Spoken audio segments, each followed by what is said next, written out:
Hey folks, welcome. Good to have you all with us. Krista West, Avlea Folk Embroidery are on the left and Jennifer on the right. No Beth tonight. So we miss you, Beth. Next time. Yep. So as we've talked about, Krista here has some new designs and we're going to get to talk about them and learn about all the things behind them and how they came to be. So it's going to be fun. Just a couple of announcements now to get us going. Sunday's guest, Sunday's guest is Marie Renee Otis. And I got some pictures so you could see Marie Renee Otis. Hang on just a second. Here's, get this stuff out of the way. This is the kind of work Marie does. Wow. Gold work, embroidery, bead work, all mixed together. And so that's one of hers. That's another one, bead work with a lace. Oh, so pretty. I wonder if she did that crochet, that lace herself. Yeah, I think she did, yeah. Ooh, nice. And then this is my favorite right here. That's really cool. Pretty stunning, yeah. So that's Sunday, back on the screen. That's Sunday, Marie Renee Otis. So look for that. It'll be good. Tonight we have seven items from Krista, from Avlea, that we're going to give away tonight. So always have to go through this in case there's any new people. Drawings are for people who attend the live show. We do the drawing after the show. And the way you enter is you send an email during the show to that right there, Gary@WeTalkFiber.com. In the subject, you put Avlea. Don't put anything else, just Avlea in the subject line, and then put your name and address in the body copy and send that email anytime during the show, and that'll get you in the drawing. Please only enter once. Please only enter once. So you can do that. But 7 things Krista's made available to us, so I'll just go through them quick here. This is the one of the. No, I'm not going to do that because we're going to save it and we're going to see. There's 7 of them, and I'm going to show you. I'm not going to show you what we're going to see because that would wreck the fun. So too bad. Cut off. You have to stick around. Yeah, there you go. Watch to see. Okay, so 7 of them. So thank you, Krista, for making those available. That makes it fun. Thank you. So we'll get into that. You'll see them as we go along. Still happy to have, got a couple people sent me photos to share on the Wednesday video and the Wednesday podcasts. Always looking forward for that. And if you had trouble getting Wednesday's podcast there for about 2 or 3 hours after I posted it, try again, because the idiot who does all of the podcast stuff, he forgot to put the actual file on the server so it would actually be there. Oh, no. And then he was notified. This guy's fired now, so I can talk about him. He was notified while he was in church and couldn't do anything about it. So yeah. So if you had trouble, it's there now. It got fixed.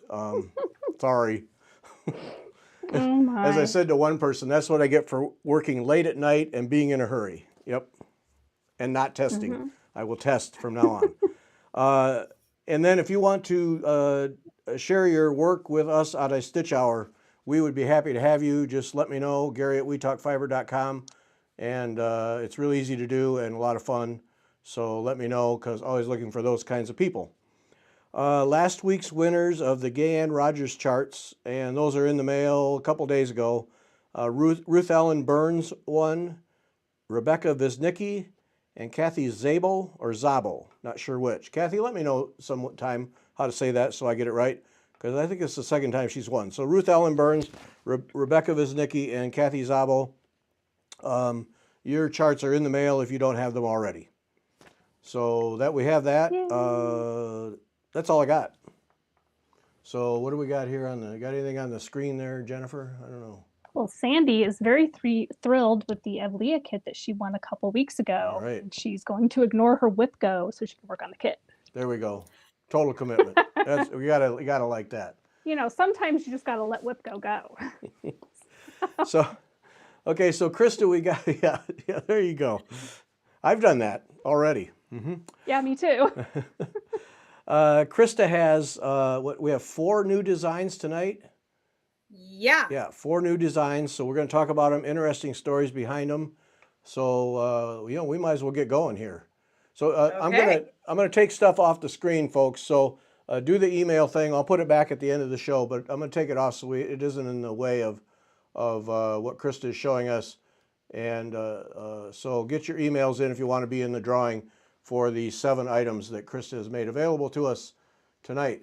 So I'm just gonna go full screen with these here, Krista. And it's all yours. Go for it. Okay, so this is a new design that I titled Atavarian Star and Vine because there's little stars in it and vines. Folk embroidery we don't get to be super exciting with the naming of it because a lot of it's really basic motifs. But this kind of design, this medallion design, is actually found in the bed tent curtains, particularly in the islands of Rhodes and Kos. In the 1700s, 1800s, these bed tent curtains were made as part of a woman's dowry. And their houses, it's helpful to kind of understand how the village houses, the island houses first, were built. Krista, let me back you up. Tell me, dumb guy here, what's a bed tent curtain? Is that the thing that goes around? I'm getting there. Okay, great. Okay. Stick with me, Gary. Okay, We're going to do that. Okay. So basically, their houses were built like a one room building. And then towards the back, there was like a raised platform that was towards the back that was the bed. And they wanted to keep that closed off during the day. So they would actually put big bed tent curtains around it that were highly embellished and decorative. Oh. And they would put those around the bed. And that way they could close it at night to keep it warm, but they could also keep it closed in the daytime to keep it private, as well as show off their family's wealth. Now, the really amazing thing about this, and it's interesting, I recently read a research paper that was explaining that not all of these bed tent curtains were actually made by like a single woman. There were professional embroiderers actually who would make these elaborate curtains, and then a family would buy them. So it was a way of really establishing a family's wealth and showing their wealth. So to give you an idea of how elaborate these curtains are, this motif that you're looking at on the screen, the one medallion that is in this design is, I believe, 8,900 stitches. So it's definitely a commitment. And there would be 30, 40, 50 of these on a single bed curtain.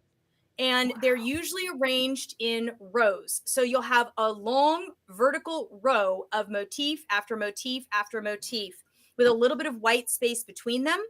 And then alternating with little border, little bands that are like little borders, usually like 8-pointed stars or things like that. Now, the traditional color scheme is reds, and then reds and greens. Those are the most common colors for these bed tent curtains. But I wanted to do something that felt a little bit different and a little bit more modern. And so that's why I went with the pewter gray. This is actually DMC pewter gray 317. And medium mocha brown, which is 3032. This is on Legacy Linen Mariner's Map, 30 count, over 2 threads with 2 strands of floss. And my good friend Tom Aida actually stitched this for me because I was like up to my eyeballs when I went, and I really, really, really wanted to bring this one out. It's just a stunning design. So you've got a lot of this knotwork in there. People tend to think that knotwork is always a Celtic thing, but knotwork is found everywhere in Byzantine art. And the Byzantines loved them some knotwork. They loved their knotwork. So, I mean, it's in everything. It's in illuminated manuscripts. It's in textiles. It's in mosaics. It's in marbles. It's just in everything. And so you see these designs where they're clearly playing with knotwork. Like these little, almost kind of like, what are they? I don't even know what those are. Little squares. They have almost like the little knots at the end of them. And then, of course, you've gotten here really gorgeous little 8-pointed stars with that really cool, the close-up photo shows it, that really cool almost square within the 8-pointed star. So these medallions are a really interesting use of negative space. how they use the negative spaces is just very unique among like folk embroidery. I really love them. They're so cool. Oh my gosh. When you see them like just with like 30 or 40 of these all in a row, they're very impressive. And then you also can see too, you've got little like seed pod motifs and lots of vines. And then you've got the vines have motifs within themselves. And then you've got little things that could almost look like a pomegranate. So a lot of motifs going on in here. Lots and lots of motifs. Really, a lot of really beautiful flowers in here. This design would actually be fantastic to actually pull out like different elements out of it for smalls, for making small projects. Yeah. So with Because the you could, negative space, Yeah, go ahead. with the negative space, are you talking about how they create like a secondary design Exactly. with the negative space? Because So with how like like in the quilting, it's the center, same thing. Yep. Yeah. And that's something that's really interesting in textiles is oftentimes the negative space or the secondary motif is just as important a part of the design as say the primary motif or the regular space, the not negative space. Right. It actually, I've never seen anything written on this, but it's kind of interesting to think about it in light of some of the work that's being done by Dr. Bashara Pincheva at Stanford. She's what's called, she's a phenomenologist. So she studies audio as an aesthetic. And a number of years ago, she actually went to Hagia Sophia in Istanbul, and recorded the space, just the sounds that were in there, because they're starting to understand that the Byzantines viewed space, like just inside a church or inside a building, as much of a medium, artistic medium, as say paint or wood or metalwork or something like that. So it's So they would like maybe design their buildings to create certain sound echoes or like quiet. Yes. Like the quiet would create a noise. They were doing a huge amount of sound engineering that basically scholars are only just starting to understand. Oh, that's so cool. Yeah, and it's really cool. Nice. But you see the echoes. Oh, there we go. A little pun there. We see the echoes of this, I think, in embroidery too, because I mean, in any given art form, how the thing that's not done is, almost as important as the thing that is done. You know what I mean? So like just how this, and so you have these very elaborate medallions, and then they're usually on a pretty vast ground of like white or off-white linen. So they just create this really interesting look. Yeah. So that's this design. And I've wanted to do one of these for a really, really long time, but they are murder to chart. This one just took me dozens of hours to chart because I'm having to go from really, really grainy old photographs in my old research books. Oh. And parts of it I'm having to kind of fill in and hope for the best. And then that whole bottom section, I spent days over it. Days. Oh, wow. Trying to get everything to work correctly. Yeah. It's gorgeous. Yeah, it's a really great design. I really love this design. Oh, and then I just have to tell everybody, this was such a cool find. Okay, so I finished this one as a wall hanging, and then I found those awesome purse stands on Amazon. Okay, so you can only see the bottom of it. Okay, so what this is you can get these, I think it's a set of 2 of them for like $40 on Amazon, and they are solid. Like I got them and they're like heavy brass. They fold down so that you can store them. They're designed for super swanky designer purses, but they work really, really great for like putting a wall hanging like this on a table. When we go to our resorts in Mexico and, and around, they have those fancy purse stands that they hang your bag on it instead of putting it on the chair or the floor. So exactly. And they're sturdy. So now you can hang they are. Gorgeous. And the other thing, this one's adjustable. So there's like a little set screw on the back of it. So you can basically make it taller or shorter, depending on like the size of your embroidery. So that was a super great find. Yeah, I'm definitely using those for more photos. Because some of these pieces, like I would put this like on my entryway table, like with the little, the little brass, little vessel there and everything with a plant or something, like just to kind of create an interesting tableau, like when you first come in my house. Oh yeah, that's really neat. They're purse stands. Brass purse stands. Because you can see all kinds of uses. Like if you have things that are seasonal, Exactly. Oh man, that's Yeah. Exactly. Yeah, they're really, when I saw them, I was like, oh my word, embroidery people need to know about this. Like, they're just so cool. And the thing about them that I really love is they're very quality. Like, they look quality, they feel quality, they're heavy. They don't look cheap at all. Nice. Boy, Yeah, it looks really Margaret good. would so- Margaret would probably use one of those if I'd finished some pieces. Think about it. Yes. Okay. Yeah, there you go. Okay, that's beautiful. Oh, tell me, Avlea. Atavarian. It's just a place name in Greece. Oh, okay. It's a place. It's one of the little towns on the Isle of either Rhodes or Coast. I can't remember which one. Oh, okay. I have Okay. to say, naming the designs is actually one of the hardest parts. Yeah, I can imagine. Yeah. Because Yeah. how many times can you use star? Like, I could use it in almost every single pattern that I produce. But, you know, you just can't keep using star, star, star, star, star, or rose, rose, rose, rose, rose, you know? Yep. So we've got to mix it up. It's Yep. challenging. And I love the border. I didn't want to ignore the border because it's just a nice. Oh, yeah.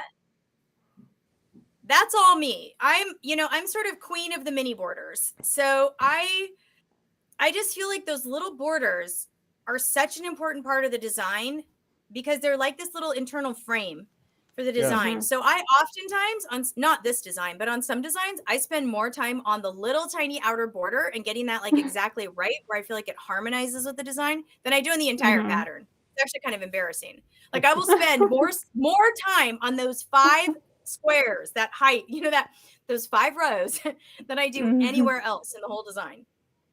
Now, to finish that, look did you great. just fold over the edge and sew it down and make a? It actually has it has a full lining, and I actually did a wall hanging how-to video. So using this one, it's on my website. Right. And what I did is I used this technique that they use in Greece a lot. It's really cool. They actually use it for bags and things like that. I'll be doing a new bag tutorial soon in the next couple of months. So they basically sew something right sides together. And this kit on my website actually comes with the lining fabric. The lining fabric is a Robert Kaufman paisley that coordinates with the floss colors. It's really pretty. Nice. And so you basically sew it right sides together, turn it inside out, and then you just very carefully up at the top there where you're going to put the wall hanging rod through, you just slit a few stitches open. Okay. And then you have like kind of an instant casing. Yeah, there you go. That way you don't have to sew on a separate quilt sleeve. Because I just sew on a quilt sleeve or a few little loops on the back to. Right. Yep. That's another way you can do it. Totally. Yeah. Yeah. It really just kind of depends on what you want. But this design too, I knew I was going to be at the maximum height of the purse stand. So I wanted the design to sit a little bit above the wall hanging rod. You know what I mean? Right. I didn't have room for it to like sit below the rod. Right. Oh yeah. Yeah, so it's a good technique when you want to do that. Plus, you'll see there, it gives it a little bit of stability at the top. And if you wanted so even more stability, exactly. If you wanted a little more stability, you could even like throw in a little, pop in a little bit of fusible interfacing on your lining fabric. Yeah, they have the stiffer kind. Yeah. But even just basic, we call it armo-eft in the trade, but just even basic fusing. You'd be amazed how much even the very lightweight ones, just a little thin strip of it gives a lot of stability to fabrics. You don't have to kind of go to the heavier stuff is kind of DEFCON 5. It's like you're going really heavy. See, and I'd go all a lot of times with interfacings, like it's better to start out as light as possible. Like always go with interfacing, always go as light as possible until you really have to bring out the big guns. Yeah. Okay. Yeah, I haven't used it a lot, so All right, we better keep every now and then for applique. We better keep moving or we'll run out of time here. Yep. Okay. So two of those charts in the giveaway tonight. 2 of the charts for that in the giveaway tonight. So moving on. Here's the yes. Dianthia. Dianthia just means carnation in Greek. Little flower. Dianthia. This is a new bit kit. Those of you who have seen my designs know how I actually, when I first started designing, the very first thing I designed, I had 3 bit kits. It was the Salerno tile, the Byzantine rose, and the Balkan diamond and arrow. Nope, I'm wrong on that. Nope. It was Grecian stripe, Placidia floral, and Salerno tile. We started with 3 of them because I just wasn't sure like if people were going to be interested. But I thought, a lot of people don't want to commit to a great big huge embroidery project, but they want to like try out these like traditional fabrics from Greece. So I started designing Yeah. bit kits, which are basically a half-size kit. And most of them are, the piece of fabric that you get with the kit is 10 inches by 12 inches. This is a 26 count traditional ground cloth that I import from Greece. Yeah, it's amazing. It's pretty amazing. If you've never stitched on it, it's Oh. like woza. Like it's totally different than anything you've ever stitched on. And Yes. I experienced it for the first time in Greece about 10 years ago. And when they showed it to me, I was like, well, what's the really traditional stuff? My friend Maria, who owns a shop there, she was like, well, this is. And I'm like, wait, how do you even like count that? Like, what is it? And she showed me. And with my first project, I was completely hooked. It's got a very sort of folky quality to it. It's a little bit, I don't want to say plushy, but that's almost the word that comes to mind. Like it's got a little bit of a thickness to it and a really, Yes. really nice texture. Yeah. It And feels like home. It's so cozy. I yes, love it. did you smell it? Did you smell it too? It Let smells me, like let me wheat. smell it. Let me see. No, seriously, it smells like wheat. Oh, it does. It's nice. I It know, right? feels It just good. smells It's so nice. And oh, so a lot of our kits are on this fabric. I actually just got we've got a brand new Mickey fabric in that I'm super excited about, that I'm just now designing for. But the great thing about this fabric is that it's a 26 count, which means it's definitely on like the lower count side. And it should, lower count fabric, it should look a little bit more, I don't know, for lack of a better word, a little bit more beginner. Like your stitches should look really big, and they don't. Like that's the no. really, I mean, you know what I'm saying? Like they everything looks really intricate on this fabric. Mm-hmm. It does, and Yeah. it flows, the floss flows through real nice, real buttery. Yes. And Yeah. even with 2 stitches of DMs, it doesn't look thin. It's thick and rich, No. and it's awesome. Yeah. And then when any sort of design you add with outlining, oh my word, the outlining just pops. And I think it's because of the texture of the fabric. It kind of sits up, and like anything with outlining, like my Byzantine scroll and meander design is like, wow. It's just, especially like black outlining. I don't know. It's like this fabric was just made for black outlining. But this Yeah. little design actually, about a year and a half ago, I had a woman on Etsy message me and say, hey, it looks like you do folk embroidery. I just picked up an entire batch of pre-World War II Latvian needlework booklets at a garage sale. Would you be interested? And I'm like, oh my word, I'll take all of them. And it ended up, yeah, they're incredible. And they're all in Latvian, so I can't read anything. But there's some really amazing designs in there. And this one was actually for a filet crochet piece. Okay. And so it wasn't, and none of them are charted in color. None of them are really, truly charted. They're sort of like a loose idea of how you might want to make an embroidery. So Right. they don't really give a lot of instruction or anything. And so this one, when I saw it, I was like, that is just such a beautiful little design. And the serrated carnations, and then like the little tulips at the end, you see these designs in all sorts of folk embroidery. Not just Latvia, but like Latvia, Lithuania, Bulgarian, Russian, Ukrainian, Greek, all of it. There's just this real shared design history of these stylized flowers. And I just thought this one was such a cool one. And then the way it's confronted, the way, I'm sorry, not confronted. It's not confronted, it's mirrored.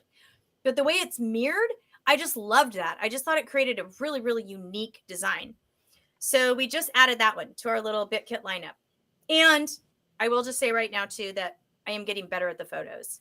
I have a young friend who's really helping me up my photo editing game, because clearly we know that is not one of my big skills. So I'm learning like how to edit and actually make the photo look as close to the real item as possible. I got pretty close with this one, but I'd like to get a little closer. So yeah. Okay. All right. I see Annette asking how to get in the drawing. So I'll put it up on the screen. You have to do it during the show. I have to do it during the show. I added a little. What? I put a little message in there too while she was talking. Okay. Gary at wetalkfiber.com, subject Avlea. Oh. Right? I didn't see that. Yep. Well, I just did it. So. Oh, that's why. Okay, got to send it. Send the email. It's on the bottom of the screen. Subject, just put the word Avlea in, and then your name and address in the body of the email and send it during the show, and that gets you in the drawing. So pretty Right. simple. Okay, so that I'm going to take that off because it's in the way of viewing here. That's right. So okay, and Jennifer put it up somehow. I still haven't seen it. Oh, really? I see it. Oh, okay, then that's good enough for me. Okay, so that's how you do it. Okay, so one of those bit kits in the drawing tonight, the full kit. Yep. Mm-hmm. And all of my kits have DMC floss because that's actually what's considered standard in Greece for floss. And when I really started making kits and really researching, because so many of my items are designed to be washable, DMC has one of the best color fast track records. And so it's kind of a little different. Like with people that are doing things that are meant to be framed, you have a lot more, you have a much wider scope of floss that you can use. But as soon as you're going to be throwing something in your washing machine, it really kind of limits like the kind of floss that you can use. So that's why we go with DMC. Yeah. So yeah. Talk about Okay, so this Krista, before you do that, you know, when you start talking about needlework in a washing machine or even hand washing, my first right. thought. Did I just make you really did you just gasp? No, no. Okay. But my first thought is threads coming loose on the back side. Talk about me what too. you do. Okay, I don't do anything. It's the most wild thing. I've never had a problem with it. Okay. And I keep wondering. But the one thing I do is when I leave a tail on the back, when I'm starting a new thread and I leave a tail on the back, I leave a good 3/4 of an inch. Okay. So my backs kind of look a little bit messy because I usually run it through at least 3 or 4 stitches, and then I leave a little bit so that the whole amount is at least 3/4 of an inch. And honestly, for me, I've simply never had an embroidery come loose. Oh, okay. I kept thinking it would, but it's never happened. So I don't know. I also think that this fabric, some of these fabrics, when you wash them, they almost very, very lightly felt a little tiny bit. And I think that helps kind of tighten around the floss fibers and keep them from coming loose. Okay. Yeah. Right. You should see the state of my Byzantine rondelle cushion. I made it 10 years ago. And seriously, the dog, the kids' friends, the people. I came down the other day and I found, crushed potato chips all over it because the girls have been watching movies. And I was like, okay, I'm just saying, I just have to let it go. And I just pop it in the washing machine. There it goes. Yeah. I do it on gentle and cold. I would never use hot water. Yeah. Or warm. Oh, no. And I'm careful to use not a crazy soap or any kind of bleach or anything. Don't put any bleach or anything in there. But, if you just so many new washing machines are so good on hand wash now that, it's just the same as if you actually put it in a bucket and hand washed it. Yeah. Yeah. Okay, I won't worry about it then. All right. Okay, yeah. So don't worry about it. Yeah. Okay, now this is the next one of your new So one. this is Venetian coins, and this is really fun. I'm so glad to talk about this one. Well, it's a classic all over design. This one originates in a needlework booklet from Greece that is from probably about the 1950s. When I was in Thessaloniki a few years ago, a friend of mine talked to a friend of his who owned a thread shop. It wasn't an embroidery shop. He literally sold thread for tailors. And so I went over to buy thread, and I just happened to ask, do you have any embroidery stuff? He's like, oh, let me go look in the basement. And he went into the basement. Next thing I know, he's bringing me up this huge box of these dusty, dusty old patterns. They were so dusty. Oh, my word. He's like, you want them? I'm like, oh, yeah, yes, please. I would like all of those. And so I was able to get this whole batch of them. And this was in one of them, but it was done. A lot of these needlework designs that are these all over designs they're very popular in Greece. I would say, gosh, most Greek households have at least a couple of these runners. Now, a lot of my all over designs are in this smaller format, like the square or a smaller table mat. But in Greece, women will work these, this kind of a design. They would work it for a pretty large table runner for a buffet or a down the middle of a table. So we're talking maybe 3 times as long as that design is shown right there, and maybe about that wide. And so these all over designs are clearly motifs that have just been with humanity for a really, really long time. This has got basically an X and a cross, and then the cross is set within a rondelle, and then the little tiny secondary motif that's created in the negative space is like more kind of little octagons. So these are all probably originate in probably like Roman tile work is what I would guess. But they're really common. And honestly, when I first saw these in Greece, they just, I don't know, they just really spoke to me. These all over designs, just creating your own textile with like one motif that you'd worked by hand. It just really captured my imagination. And that's why I work with a lot of these. I try to release an all over design every couple of months because they're really fun, and they're fun to work because you can get a little bit of it in your hoop, and then you don't have to have a pattern. You don't have to follow your pattern. You just kind of follow what you already stitched. And I like that part of it. But the really great thing about this one is this was one of our graduates from the pomegranate collection. So I love to design. I would literally shut my door and not talk to anybody and just stay on my WinStitch charting software all day long if like the world and my family would let me. That'd be like all I do all day long. I just love it. I love it. In fact, my family calls it going down the rabbit hole now because like as soon as they know if I've got my research books spread out and the laptop's up, they're like, don't even try talking to her. And so I produce a lot more charts than we can possibly sample stitch. And so some of those ones that are really, really cool, and I just can't wait. I'm also kind of impatient. And so if I can't wait and I'm like, okay, we can't stitch that for another 6 months, I'm like, well, forget it. I'm not going to wait that long. So I put these on the Avlea website. They're $5 downloads because they don't have a photograph of a finished embroidery on the cover image. We call those the pomegranate collection. And if somebody stitches one and sends it to me as a sample so that I can finish it and photograph it, they get a $50 credit at the Avlea website. It's like a win-win. And they get their embroidery back. It's just terrific. Wow. So we get more embroidery out into the world. And this, like, I wasn't really sure how people were going to respond. This is number 4 that has graduated in the last year. So wow. It's so interesting to me to see what people choose and like what they stitch. And so this is actually, and this woman who stitched this, Colleen, she's now actually one of my sample stitchers. She's like, I love doing that so much. Like, can I stitch some more stuff for you? I'm like, well, yes, you can. You can always help me stitch. And You're so crowdsourcing your sample stitchers. Basically, that's what we're doing. but because, I mean, I'm in a very different place than a lot of designers because I'm not designing like completely from scratch. I mean, there's some things that I'm doing that are like unique adaptations and things like that. I really see myself more sort of a translator of like historic folk embroidery and trying to get that out and sort of revive those traditions and put it in a format that makes it accessible for people today. So it's a really different, it's just very different than say a designer who's like producing their own art or things like that, which is super cool too. I love all that. But so for me, my goal is to eventually have hundreds of patterns on the Avlea website, like just documenting like all these different folk embroidery traditions from around the world. But this one was just so charming. And I picked a color palette and I didn't test stitch it at all. I was just like, oh, these look good. I think they'll look great. She sent it to me. I was like, oh my gosh, I love these colors. The colors just sing. This one, I feel like the photo sort of does them justice, but honestly, they're so bright and fresh in person. I just love this one. The blues and the yellows and the gold and the green and that little tiny bit of like that really turquoisey green. Oh, it's a great design. Yeah.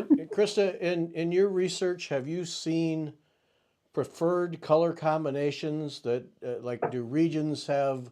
This is unfair question. But... Oh yeah. Big time. In fact, the first time I went into a handwork shop in Greece and was talking with the woman who is now my friend Maria, she was like, okay, you want to know the traditional palette? I'm like, there is one? She's like, yes. And I'm like, okay. So she starts handing me DMC floss in colors. And there's a traditional palette that's about 12 colors. I've since like branched out because once all of my early designs were done in those 12 colors because I felt like I needed to immerse myself in those traditional palettes before I could like start going rogue, and going off and doing other stuff. And so that traditional palette is, let's see, it's 469 avocado green, 3012, which DMC calls a khaki, but it's really more of like a soft olive green, really great green. I find myself coming back to it time and time again. 598 turquoise. Okay, wait, Krista, yeah, way off script here. Do you have a piece of white paper and grab those colors so we can see them? Is that Oh, possible? yeah. Give me Okay. I'll just grab them right now. Can Okay. people see me while I'm talking? No, they can't see you. Okay, I didn't think so. Okay, I'm gonna grab those. I'm gonna grab those Right. flosses. I'll Yeah. make it so they can see you when you're ready. Yes. Oh, awesome, great. Right. Hang on here. I'll grab. Okay. Okay, great. While we're talking. Yep. Yeah, It's because a now really see, I fun. want to see those. Okay, Yeah, yeah, it's you're like, right. okay, we Grab need it. to see them, Okay. not just tell. Right. Yeah. Okay. So yeah. Actually, and as soon as you see them, hang on, I'm almost there. Take your As soon time. as you see them, you go, oh yeah, that's the color of folk embroidery. Let's see here. We've got this. Oh, the copper. Did I get she's in her warehouse of I am. cones. I'm actually, yeah, I know, right? Okay, great. Okay, so this is like, hang on, this is like most of them. Okay. So Are I'm you gonna ready? like turn them over here. Are you There ready? we go. Yeah, I'm ready. I'm just Okay. holding them. Is this kind of weird? But here we go. Okay, there you go. There we go. Can everybody see them? I know, right? Awesome. And they look a little brighter in person. But yeah, that's them. So that's what she I was got black. saying. That's the standard Yeah. palette. No, please hold those for another Exactly. 15 minutes, will you? Oh, are you No, kidding I'm me? just kidding. Oh my gosh, they did a funny thing this last week. So my local, there's a gallery here locally in Salem, and they're featuring local artists, and they are photographing us with our media and also just our hands.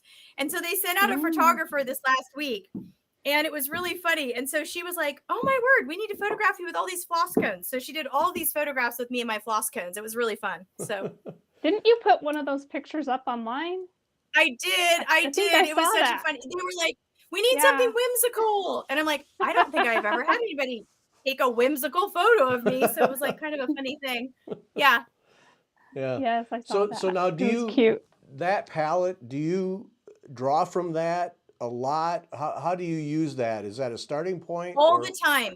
All the time. This is basically when I'm starting to design a design, I start with this palette and then I start subbing out. So like if I'm working on a new design and I'm not really sure what direction I'm going to go in with it, when I'm in Wind Stitch and I'm charting, like I will always pick 355 terracotta as my base red. And then I will always pick 924, which is, they call it gray green, very dark, but it's really more like a really deep teal. It's just an awesome color. And so for example, I'll start with those and then I'll start editing those out to other colors because you can do that in Wind Stitch. It's really cool. So like last year, I fell in love with 930 Antique Blue Dark. It was just enough different than the 924. And like, I felt like it just brought these like elements and I loved it. And so then I would start switching up my blues. But yeah, so that's what I usually do. And then this last year in December, I had to place a big DMC order because it's kind of a big commitment when you order DMC on the cones. You have to order essentially like 50 cones at a time. Whoa. And Wow. yeah. Oh yeah, it's a lot of cones. It's a lot of cones. And Whoa. so I was like, ooh, new colors. So I ordered a bunch of new colors, but they're kind of like variations. I needed to fill out, I wanted more greens. I felt like I didn't have enough greens. So I added some greens and more like fern green, leaf green, some less olive-y greens. So I filled out my palette there. And then I added more of the 924 series because simply I'm going to just love that color till the day I die. I just love that color. I love that color so much and I love it in every variation it comes in. 924, 926, 927. I'll take all of them. And then I added the Rosewood series too because it's a very unique cross between like brown and red. And I just think it's really historical looking. So I added that. And then I added like some more neutrals. I needed some more like grays and browns and that sort of a thing. So yeah, but I'm pretty faithful to the original palettes, partly because they really work. Like the designs work with those colors. You know, they look really good. Yeah. So yeah. Okay. All right. Thank you. Yeah. All right. You're Back to the Venetian coins here. So, and this is something this is something I wanted to point out with so many of your charts. Like you did this in a square. It's just a repeating pattern. So there's nothing that prevents you from doing a complete table runner or any number of things. Yeah. Exactly. I just do it in a smaller format so that the charts are easier to read. and so that it feels more manageable to people. But increasingly, I am seeing orders come in for great big chunks of fabric. So I had a woman last week who ordered 9 yards. And I'm like, Whoa. that is Wow. so much stitching. And Oh but that's what my. people are doing. And I'm seeing a lot more half yard cuts. People are ordering half yard, which is like 18 inches by 70 inches. So this is clearly people who are planning to work bigger runners and, you know, work a design Nice. repeating like that. And that's awesome. I love that. I mean, this, can you imagine this done in like a big long table runner or on your entryway table with like a vase of daffodils in the spring? I mean, it'd just be incredible. So there's a lot you can do with these. Yeah. Yeah. This would also look really great as a cushion cover. And we're just getting up to speed on releasing new fabrics for our cushion back kits. So early on, people seemed really like puzzled when I was like, well, just turn it into a cushion. And it was one of my tailoring blind spots. It's like, I don't think anything of turning something into a cushion. But a lot of people were really intimidated by that. And I'm like, oh, okay, we'll just make cushion back kits. So we up till now, we've only done the Kona cotton cushion back kits. But Kona is offering this amazing fabric. Not Kona, Robert Kaufman is selling this super cool fabric called Athena gauze. Oh my gosh, I just love it. And we're doing cushion back kits out of that. So like you can now coordinate your cushion back fabric to the kit you want to make a cushion with. So if that makes sense. Wow. Yeah. Cool. Yeah. And it's basically like all it is just 2 pieces of fabric, but they're hemmed already and they're basically laid out and basted in place so that all you have to do is pop your embroidery on them, stitch around it, turn it inside out, cushion. Yeah. We're trying to just make that really easy for people. Well, because not everybody. I'll have to try that. That sounds fun. Oh, it's yeah. So I mean, well, if you I can quilt, sew, you can make these yourself. But yeah. Yeah. I talked to you before about sewing this into a cushion, and I quilt. And quilting, you use a 1/4 inch seam allowance, but you were like, no, you need to use a bigger seam allowance with this fabric. Use 1/2 inch. Yep, 1/2 inch doubled when you're doing. Yeah. And oh my gosh, definitely yes. When you are sewing on embroidery, and you're turning embroidery into cushion, 1/2 inch seam allowance minimum when you're using counted thread fabric. And you preferably want to run that thing through a serger or something if you can. Or zigzag it or something. Or if you don't, or zigzag it. Or if you don't want to do that, allow a little extra seam allowance. Like allow, I'm trying to think you want to make a little tiny flange. So basically the way you do that is you make your cushion cover 1 inch larger in each direction. So say you're going to do an 18 inch cushion cover. You sew your finished cushion cover 19 inches by 19 inches. And then when you're all done, you just top stitch all around your cushion cover. Right. And that creates a little tiny flange. But it also helps lock in that seam allowance on those counted thread fabrics that want to fray more. Does that make sense? Right. And it gives you get that decorative edge, Flanging that finishing is like, edge. It totally flanged pillows are like, most people don't realize that one last little round of top stitching totally takes your pillow from looking homemade to decorator. It's like a super easy little trick. Yeah. See, that's something that I would forget because those little details, I haven't done a lot of that. So that's where, I can quilt and I can sew, but those tiny little details like that, like making pillows and stuff, I would not think about it until you talk about it. Then I'm like, oh yeah, that would make all the difference. It's like a super easy little step. And what I'll oftentimes do is it's like, okay, if my pillow is going to be 18 by 18, I'll just you can also slit open the side of any cushion pillow insert you've got, take out some of this filling, just take out a little bit of it, stitch it closed. Right. It doesn't have to look beautiful. And then you can make your cushion cover like a little smaller if you want to do that. So, it's so much easier to edit your insert than it is to actually edit the size of your embroidery. Yeah. Now we got some questions piling up here, Krista. Oh, sure. What'd you have, Jennifer?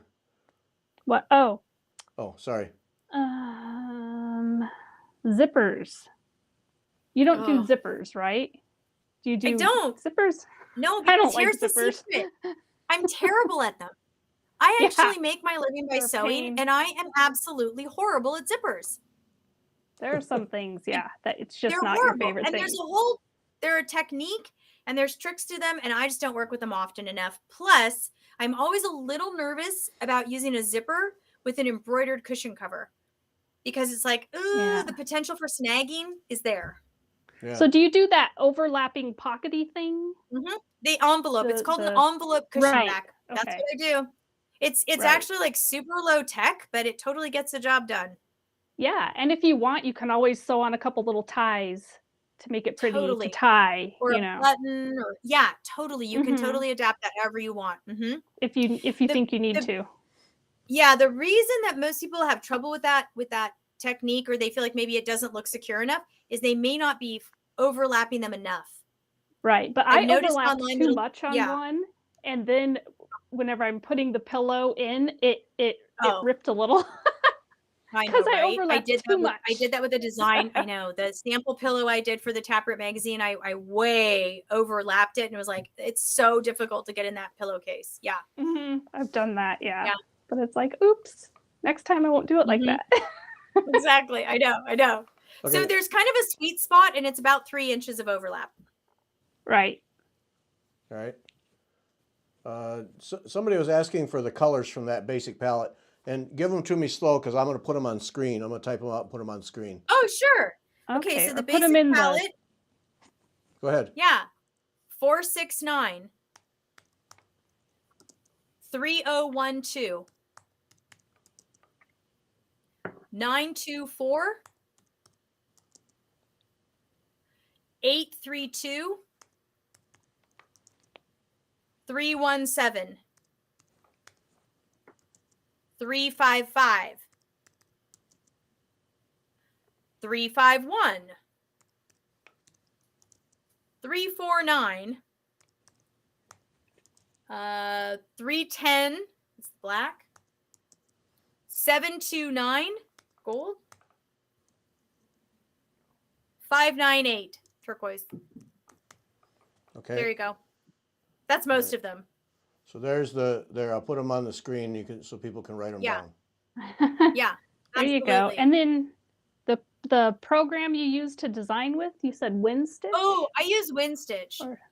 Because I didn't know I didn't know how to find, I didn't know anything when I started. And so I had no idea that there was multiples, and it was just the first one that came up on Google. And so I got it. And honestly, the owner is so nice.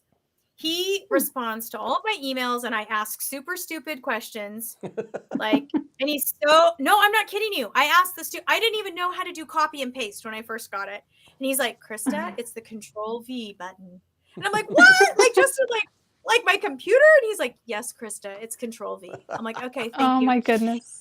And he's so sweet and patient, and he's lovely, and he does regular updates, and they just released a new version of it, and boy, it's like, woo, it's awesome. Oh wow. There's some really nice upgrades in the feature. One of the things I love is it will show you how many stitches you're using in a particular color as you're designing, which is really helpful for me. Oh wow. So nice. Yeah, so it's great. WinStitch. Yeah, he's in the UK. Oh, what is his name? I'm trying to remember his name. Yeah, I just really like the program. I know one other designer that uses it. It's not a super popular design software, but I really love it. Yeah. Yeah, I've not ever tried, so I've thought about and I've looked to see what programs to get, but I haven't done it yet. Yeah. Honestly, I was amazed at how affordable it was. Yeah, they're not expensive. It's just I haven't. No, they really aren't. And for how powerful they are, I mean, there's definitely a learning curve of learning how to do stuff in there, and how to export your charts, and how to get for me, there was a huge learning curve in the early days of figuring out what symbols look best on what colors. And of course, especially when you're doing a lot of printing, how much of those symbols is going to eat up your ink cartridges in your printer. Right. So and then also if you're using, say, a dark green and a light green, you want to make sure that they look like a dark green and a light green, on the chart.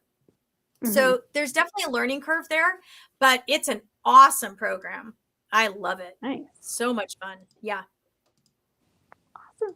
Okay. Any more questions? I think that was it. Oh, the fabric. Buying the fabric for these designs. You buy them from you, right? And Yeah, because I import them from Greece. No one else in the US actually has these fabrics. And how's it listed on the website? What's it called? Traditional, it's the traditional ground cloth. Traditional ground cloth, and it's 26 count? Okay. Yeah, it's a 26 count. And then there's the new one that I was talking about. Okay, so the traditional ground cloth is the one that you've seen in most of the photos of the Dianthia and the Venetian coins. The other fabric that's considered traditional for folk embroidery in Greece is called Mykonii, and it's a 100% mercerized cotton. So again, it's something like you probably haven't seen before in counted thread fabrics.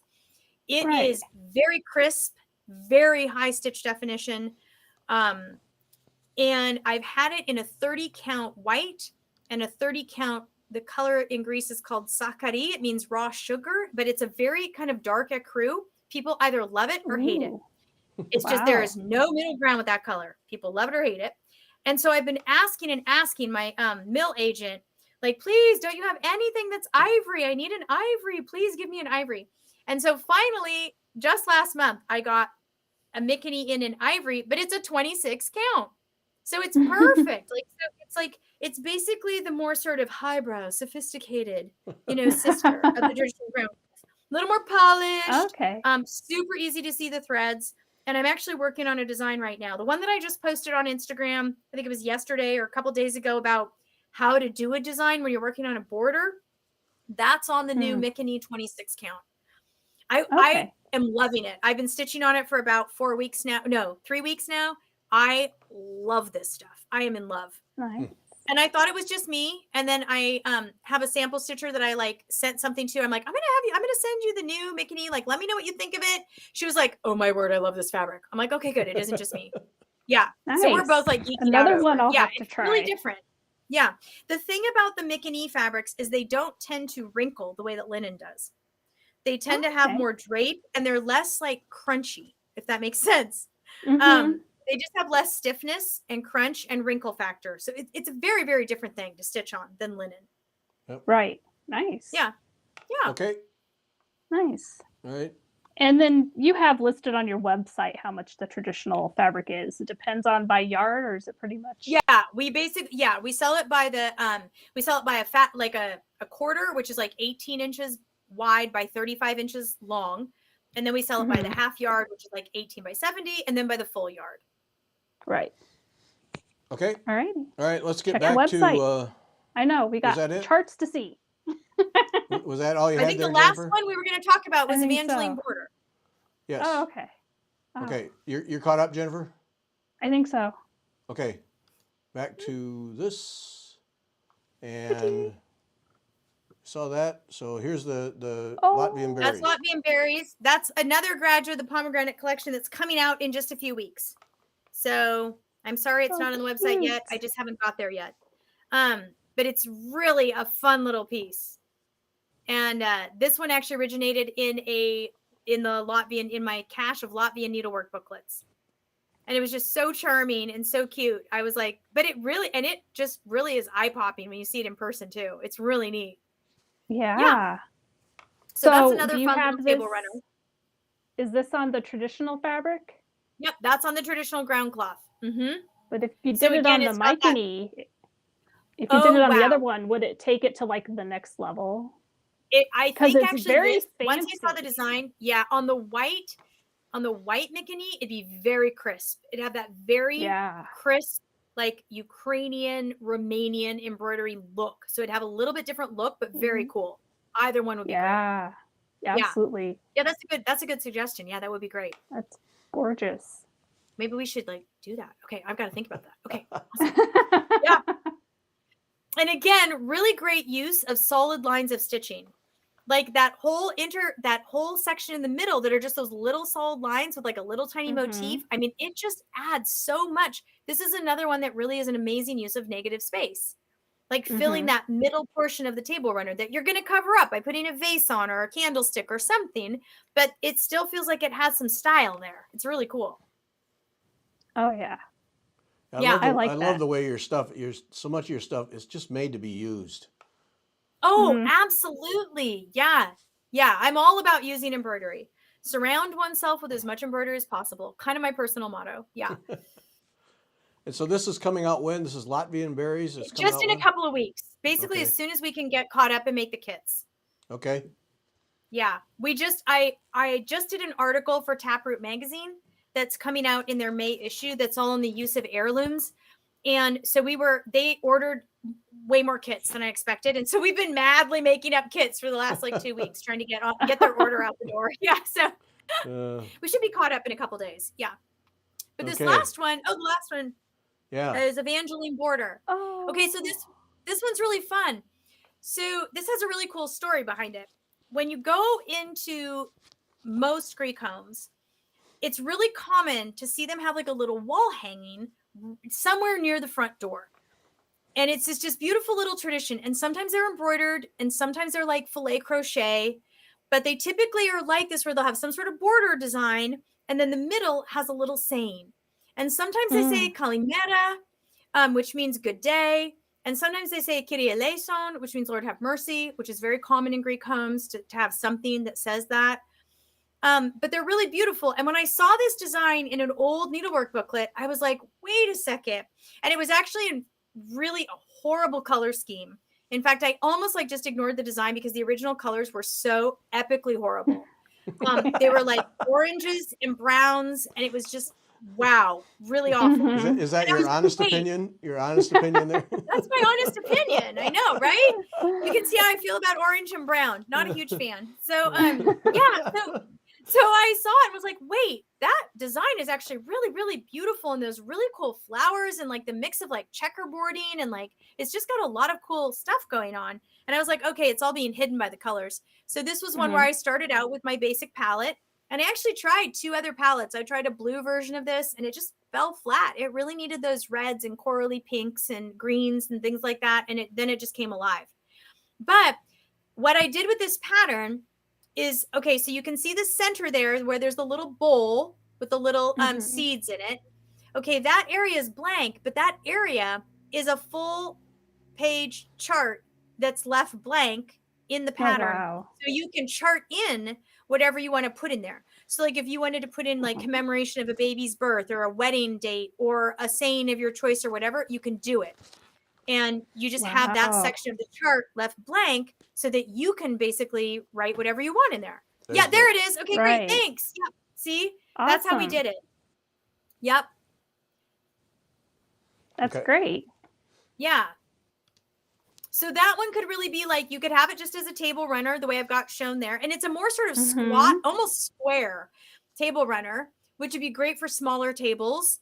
I have people ask about that from time to time, like, well, I don't have a very big table. What can I do? So this would be great for that because it's only, I think the finished size is only about 22 inches, if I remember right. And, or maybe less than that. And so, or you can do that wall hanging thing with it. So it's kind of like, I try to make it multi-purpose. Or a cushion. Or a cushion. This would actually, you could totally do this as a like a rectangular cushion. That'd be really cool. And puts another motif in the middle or a saying in the middle. I mean, really, it's kind of like up to you. And I think a lot of people like the idea of experimenting with doing some charting on their own. But, you know, it's that whole like staring at a blank page thing is a little overwhelming. So this is kind of an easy entrance into like charting something that you want. Yeah. Right. Nice. It's gorgeous. I think my favorite. A lot of times, I think my favorite of the night right here. Yeah. Yeah, I love this one. I know. I actually have it right here. I'm sitting here looking at it while we're talking. And I'm like, oh, I think that is my favorite. Yep. Yeah. I know that if you like in quilting and stuff, because you know I did a lot of quilting. So if you take a black and white picture of something, then you can get the color values and get rid of the color, and then substitute in your own colors that match the color values. Oh. I've never heard of that. That is super cool. Oh, yeah. No, I haven't. No, I tell you, like I'm totally like self-taught over here. So yeah, that's a really cool idea. That's a great black idea. And white picture. Ooh, and that'll give you the tones. Yes, because that tonal quality. Wow, that is that's what makes that's so important. Tricky. It's very important and it's very tricky because different parts of the design will pop out or like recede to the background, all depending on that tonal quality. Yeah, absolutely. Yeah. So take a black and white picture. Thinking about that. Yeah. And that way you can get rid of the ugly colors that you just can't stand, and you can focus on the design. On the and design, and picking exactly. something Yeah, I'm else. really struck by that through a lot of like in very like in a lot of my vintage needlework. I have a really large collection of vintage needlework booklets, and I'm often struck by that like, wow, in the 60s and the 70s, whoo, some of these designs got to look really hard past those color schemes. I mean, I know they're kind of like coming back in. Some of them are coming back in, but some are sort of like, oh, can we leave that in the past? Like, yeah, they're intense. A lot of the yellows were really yellowy. Yeah. So, and some designs, they just need a whole new color scheme to like really be sort of to see, to see them again or see them afresh. Yeah. Mm-hmm. But I'm a sucker for these floral designs. I love all of these like stylized flower designs. Oh, I just love them. With the vine work and everything, these ones are just some of my favorite. Mm-hmm. This one has a little bit in common with the blue larkspur chart that I've done that's very popular. Those very cool like those stylized designs. See a lot of stylized vine work there, the way that kind of radiates outwards. And then some of the flowers almost just are like diamonds with like some design in it. They're just really neat. Mm-hmm. And this one has a lot of them. There's a lot of different motifs within this one. This would be another one that you could actually use for like little borders or smalls or things like that. Beautiful. Yay. Okay, that's it. All right. It's gorgeous. That's it. Okay. Oh gosh, thanks for letting me talk about all of those. It's so fun to actually be able to explain like some behind the design. I don't always get to do that. Oh, yeah. So that's really fun. Yeah. It's fun to learn. Yeah. Fun to learn. Yeah. So those all except for the Latvian berries are in the drawing tonight. And then just say that for me. Oh, Despina's an enemy. Oh. Yeah, that's an old one, an oldie but a goodie. Say it. Yep. It's Despina. Despina Despina. means lady in Greek. It's the name of my friend's mom who did the original embroidery that I use the design for this.